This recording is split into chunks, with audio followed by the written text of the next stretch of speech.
Long ago, the Israelites and the Philistines stood on opposite hills, ready for battle. Between them stood a giant warrior named Goliath. He was over 9 feet tall, heavily armed, and feared by all. Every day, Goliath stepped forward and shouted at the army of Israel, "Choose one man to fight me. If he defeats me, we will serve you. But if I defeat him, you will serve us." The Israelites were terrified. No one dared to face the giant. For 40 days, Goliath mocked God's people, and fear filled the camp.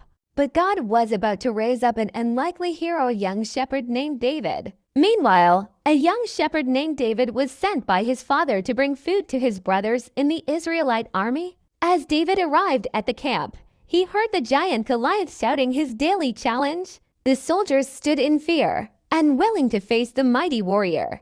David looked around in surprise and asked, "Why is everyone afraid of this giant?" One of the soldiers replied, "Have you not seen him? He's huge. No one can defeat him." But David was not afraid. With confidence in God, he said, "The living God is greater than any giant." While others saw an impossible battle, David saw an opportunity for God to show his power. Determined to help his people, David went to King Saul and offered to fight Goliath. The king looked at the young shepherd and shook his head. "You are only a boy," Saul said. "Goliath has been a warrior all his life." But David stood firm. "Your servant has protected his father's sheep," he replied.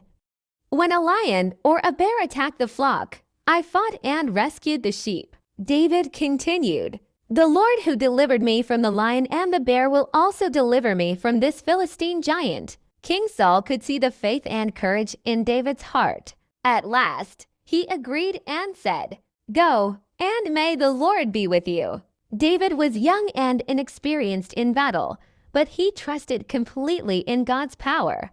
King Saul offered David his royal armor to wear in battle. David put on the helmet, the armor, and the sword, but they were too heavy for him. He tried to walk, but he was not comfortable. David shook his head and said, "I cannot fight in these. I am not used to them." So he removed the armor and chose to trust in the skills God had already given him. Taking his shepherd's staff, David walked to a nearby stream. There, he carefully selected 5 smooth stones and placed them in his shepherd's pouch. With only a sling, 5 stones, and unwavering faith in God, David prepared to face the giant.